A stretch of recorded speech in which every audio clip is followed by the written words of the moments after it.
ಪರಿಸ್ಥಿತಿ ಕೂಡ ಇದೆ.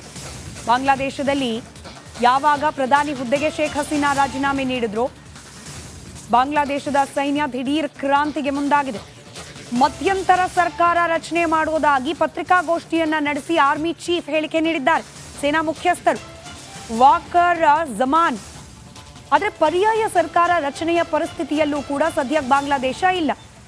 ಅಲ್ಲಿನ ಚುನಾವಣೆ ಸಂದರ್ಭದಲ್ಲಿ, ಸಾರ್ವತ್ರಿಕ ಚುನಾವಣೆ ಸಂದರ್ಭದಲ್ಲಿ ವಿರೋಧ ಪಕ್ಷಗಳ ಸ್ಥಾನದಲ್ಲಿದ್ದವರೆಲ್ಲರೂ ಕೂಡ ಚುನಾವಣೆಯನ್ನ ಬಹಿಷ್ಕರಿಸಿದ್ರು. ಹೀಗಾಗಿ ಚುನಾವಣೆಯಲ್ಲಿ ಗೆದ್ದವರೆಲ್ಲ ಬಹುತೇಕರು ಶೇಖ್ ಹಸೀನಾ ಪಕ್ಷದವರೇ. ಹೀಗಾಗಿ ಇದೀಗ ಶೇಖ್ ಹಸೀನಾ ಪ್ರಧಾನಿ ಹುದ್ದೆಗೆ ರಾಜೀನಾಮೆ ನೀಡಿರೋದ್ರಿಂದ ಪರ್ಯಾಯ ಸರ್ಕಾರ ರಚನೆ ಮಾಡಲಿಕ್ಕೂ ಕೂಡ ಸಂಸದರ ಬಲ ಇಲ್ಲದ ಪರಿಸ್ಥಿತಿ. ಹೀಗಾಗಿ ಸದ್ಯಕ್ಕೆ ಬಾಂಗ್ಲಾದೇಶ ಅಲ್ಲಿನ ಆರ್ಮಿ ವಶದಲ್ಲಿದೆ. ಅಂದ್ರೆ ಆರ್ಮಿ ಸರ್ಕಾರ ರಚನೆ ಆಗುತ್ತಾ ಅನ್ನೋದು ಸದ್ಯಕ್ಕಿರುವ ಪ್ರಶ್ನೆ. ನಿವೃತ್ತ ಏರ್ ಮಾರ್ಷಲ್ ವಿ.ಕೆ. ಮುರಳಿ ಅವರು ನಮ್ಮ ಜೊತೆ ದೂರವಾಣಿ ಸಂಪರ್ಕದಲ್ಲಿದ್ದಾರೆ. ಅಂತಾರಾಷ್ಟ್ರೀಯ ವಿದ್ಯಮಾನಗಳನ್ನ ಬಹಳ ಹತ್ತಿರದಿಂದ ಗಮನಿಸ್ತಾ ಇರ್ತಾರೆ. ಬಾಂಗ್ಲಾದೇಶದಲ್ಲಿ ಪ್ರತಿಭಟನೆ ಆಗ್ತಿರೋದು ನಮ್ಮ ದೇಶಕ್ಕೇನೋ ಇದಕ್ಕೆ ಸಂಬಂಧ ಇಲ್ಲ ಅನ್ನೋ ರೀತಿಯಲ್ಲಿದ್ರೆ ಯಾಕೆ ನಾವು ಕೂಡ ಅಂದ್ರೆ ಭಾರತೀಯರು ಕೂಡ ಬಾಂಗ್ಲಾದೇಶದಲ್ಲಿ ಆಗ್ತಾ ಇರುವ ವಿದ್ಯಮಾನಗಳ ಬಗ್ಗೆ ಗಮನ ಕೊಡಬೇಕು ಅನ್ನೋದನ್ನ ವಿವರಿಸ್ತಾ ಹೋಗ್ತಾರೆ. ಸರ್ ನಮಸ್ಕಾರ. ಮುರಳಿ ಸರ್ ನಮಸ್ಕಾರ. ಬಾಂಗ್ಲಾದೇಶ ಹೊತ್ತಿ ಉರಿತಾ ಇದೆ ಕಳೆದ ಅನೇಕ ದಿನದಿಂದ. ಇದೀಗ ಪ್ರಧಾನಿ ಹುದ್ದೆ ಕೂಡ ರಾಜೀನಾಮೆ ನೀಡಿದ್ದಾರೆ. ಭಾರತ ಯಾವ ರೀತಿ ಗಮನಿಸಬೇಕಿದನ್ನ? ನಮ್ಮ ದೇಶದ ಮೇಲೆ, ನಮ್ಮ ದೇಶದ ರಾಜಕಾರಣದ ಮೇಲೆ ಏನಾದ್ರೂ ಪರಿಣಾಮ ಬೀರೋ ಸಾಧ್ಯತೆನಾ ಅಂತ ಹೇಳಿ? ನಮ್ಮ ದೇಶದ ಮೇಲೆ ಪರಿಣಾಮ ಖಂಡಿತ ಬಿದ್ದೇ ಬೀಳುತ್ತೆ. ಇದು ಶೇಖ್ ಹಸೀನಾ ನಮ್ಮ ದೇಶಕ್ಕೆ ಅವರು ಬರ್ತಾ ಇದ್ದಾರೆ ಅಂತ ಸುದ್ದಿ ಬರ್ತಾ ಇರೋದು ಸ್ವಲ್ಪ ಅದ ಆತಂಕ ಮೂಡಿಸುವಂತ ಸುದ್ದಿನೇ. ಯಾಕೆ ಅಂದ್ರೆ 1971 ಇದೇ ತರ ಆಗಿತ್ತು. ಎಷ್ಟೋ ಇದನ್ನ 1 ಕೋಟಿ ಅಷ್ಟು ಜನ ರೆಫ್ಯೂಜೀಸ್ ನಮ್ಮ ಬಾಂಗ್ಲಾದೇಶದ ನಮ್ಮ ದೇಶಕ್ಕೆ ನುಗ್ಗಿ ಬಂದಿದ್ರು. ಅಲ್ಲಿ ನಮ್ ಬಾಂಗ್ಲಾದೇಶ ನಮ್ಮ ತುಂಬಾ ಪಕ್ಕದಲ್ಲೇ ಇರುವಂತ ದೇಶ ಆಗಿದ್ರಿಂದ ಅಲ್ಲಿ ಏನಾದ್ರು ಗಲಭೆ ಆದ್ರೆ ನಮಗೆ ಅದರ ಸ್ವಲ್ಪ ತೊಂದರೆ ಆಗೋ ಸಾಧ್ಯತೆಗಳಿದೆ. ಆದ್ರೆ ನಮ್ಮ ಸರ್ಕಾರ ಅದನ್ನ ಯಾವ ತರ ಅದನ್ನ ಬಗೆಹರಿಸ್ತಾರೆ ಅಂತ ನಾವು ನೋಡ್ಬೇಕು. ಈಗ ನೋಡಿ, ಶೇಖ್ ಹಸೀನಾ ಅವರು ನಮ್ಮ ಸರ್ಕಾರನ ಕೇಳಿಲ್ಲ, ನಂಗೆ ಅಸೈಲಂ ಕೊಡು ಅಂತ ಕೇಳಲಿಲ್ಲ. ಅವ್ರು ಈಗ ಬರ್ತಿರೋ ಸುದ್ದಿ ಪ್ರಕಾರ ಇಲ್ಲ, ಅವ್ರು ಮೊದಲು ನಮ್ಮ ದೇಶದಲ್ಲಿ ಇದನ್ನ ಲ್ಯಾಂಡ್ ಮಾಡ್ತಾರೆ, ಇಲ್ಲಿಂದ ಬೇರೆ ಕಡೆ ಅವ್ರು ಹೋಗುವಂತ ಒಂದು ಸಾಧ್ಯತೆ ಇದೆ ಅನ್ನುವಂತ ಸುದ್ದಿ ಬರ್ತಾ ಇದೆ. ಆದ್ರೆ ಇದು ಎಷ್ಟು ನಿಜಾನೋ ಎಷ್ಟು ಸುಳ್ಳು ಗೊತ್ತಿಲ್ಲ. ಆಮೇಲೆ ಇನ್ನೊಂದು ಬಹಳ ಮುಖ್ಯವಾಗಿ ನಾವು ಗಮನಿಸ್ಬೇಕು. ಈಗ ಬಾಂಗ್ಲಾದೇಶದಲ್ಲಿ ಯಾರನ್ನು ಯಾವ ರಾಜಕೀಯ ಪಕ್ಷಗಳು ಇದರಲ್ಲಿ ಅಲ್ಲಿ ಆಡಳಿತ ಮಾಡುವಂತಹ ಸ್ಥಿತಿಲಿ ಇಲ್ಲ. ಯಾಕೆಂದ್ರೆ ಆತರ ಯಾವ್ದು ಬಲವಾದ ರಾಜಕೀಯ ಪಕ್ಷಗಳೇ ಇಲ್ಲ. ಇದ್ದಿದ್ದು ಒಂದೇ ಪಕ್ಷ, ಇವ್ರದ್ದು ಶೇಖ್ ಹಸೀನಾ ಪಾರ್ಟಿ. ಆದ್ರಿಂದ ಈಗ ಸದ್ಯದಲ್ಲಂತೂ ಆರ್ಮಿ ವಶದಲ್ಲಿದೆ ಬಾಂಗ್ಲಾದೇಶ. ಅದು ಸ್ವಲ್ಪ ನಮ್ಮ ದೇಶಕ್ಕೆ ಆತಂಕ ಮೂಡಿಸುವಂತ ಸ್ಥಿತಿಯನ್ನು ನಂಗೆ ಅನ್ಸತ್ತೆ. ಆದರೆ ಯಾವ ತರ ನಮ್ಮ ದೇಶ ಇದನ್ನ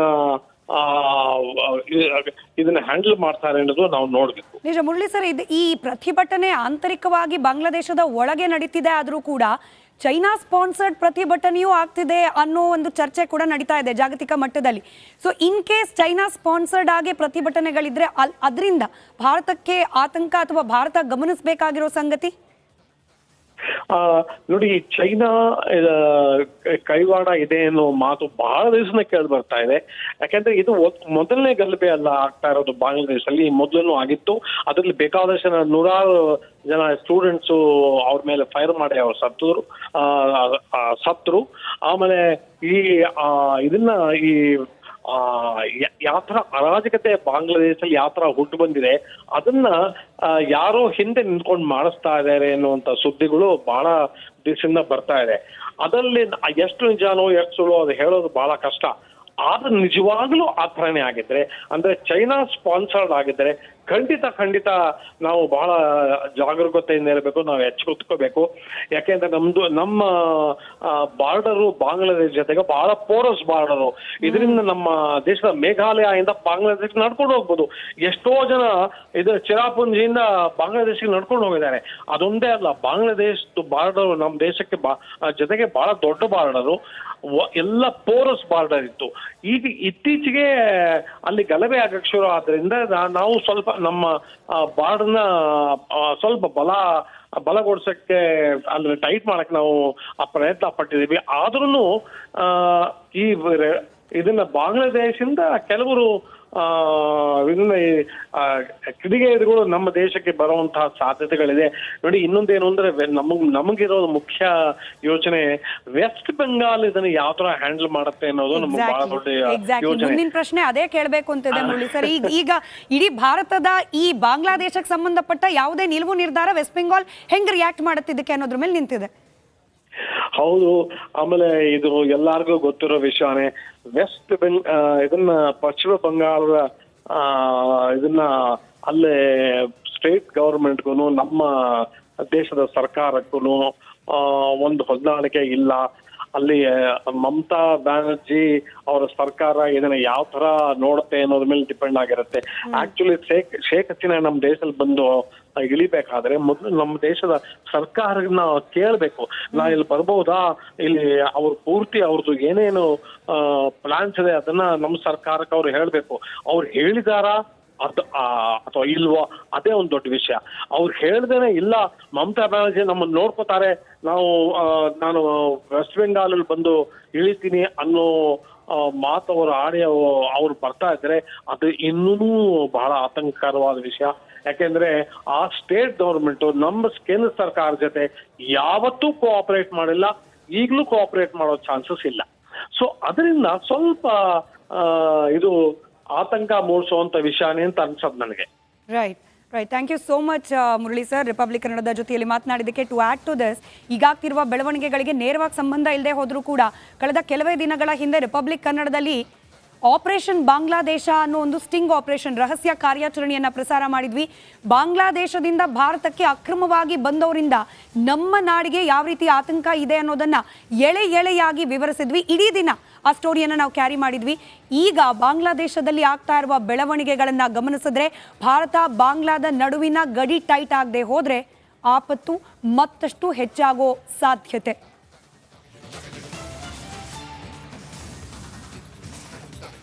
ಕೂಡ ಇದೆ. ಬಾಂಗ್ಲಾದೇಶದಲ್ಲಿ ಯಾವಾಗ ಪ್ರಧಾನಿ ಹುದ್ದೆಗೆ ಶೇಖ್ ಹಸೀನಾ ರಾಜೀನಾಮೆ ನೀಡಿದ್ರು, ಬಾಂಗ್ಲಾದೇಶದ ಸೈನ್ಯ ದಿಢೀರ್ ಕ್ರಾಂತಿಗೆ ಮುಂದಾಗಿದೆ. ಮಧ್ಯಂತರ ಸರ್ಕಾರ ರಚನೆ ಮಾಡುವುದಾಗಿ ಪತ್ರಿಕಾಗೋಷ್ಠಿಯನ್ನ ನಡೆಸಿ ಆರ್ಮಿ ಚೀಫ್ ಹೇಳಿಕೆ ನೀಡಿದ್ದಾರೆ ಸೇನಾ ಮುಖ್ಯಸ್ಥರು ವಾಕರ್ ಜಮಾನ್. ಆದರೆ ಪರ್ಯಾಯ ಸರ್ಕಾರ ರಚನೆಯ ಪರಿಸ್ಥಿತಿಯಲ್ಲೂ ಕೂಡ ಸದ್ಯಕ್ಕೆ ಬಾಂಗ್ಲಾದೇಶ ಇಲ್ಲ. ಅಲ್ಲಿನ ಚುನಾವಣೆ ಸಂದರ್ಭದಲ್ಲಿ, ಸಾರ್ವತ್ರಿಕ ಚುನಾವಣೆ ಸಂದರ್ಭದಲ್ಲಿ ವಿರೋಧ ಪಕ್ಷಗಳ ಸ್ಥಾನದಲ್ಲಿದ್ದವರೆಲ್ಲರೂ ಕೂಡ ಚುನಾವಣೆಯನ್ನ ಬಹಿಷ್ಕರಿಸಿದ್ರು. ಹೀಗಾಗಿ ಚುನಾವಣೆಯಲ್ಲಿ ಗೆದ್ದವರೆಲ್ಲ ಬಹುತೇಕರು ಶೇಖ್ ಹಸೀನಾ ಪಕ್ಷದವರೇ. ಹೀಗಾಗಿ ಇದೀಗ ಶೇಖ್ ಹಸೀನಾ ಪ್ರಧಾನಿ ಹುದ್ದೆಗೆ ರಾಜೀನಾಮೆ ನೀಡಿರೋದ್ರಿಂದ ಪರ್ಯಾಯ ಸರ್ಕಾರ ರಚನೆ ಮಾಡಲಿಕ್ಕೂ ಕೂಡ ಸಂಸದರ ಬಲ ಇಲ್ಲದ ಪರಿಸ್ಥಿತಿ. ಹೀಗಾಗಿ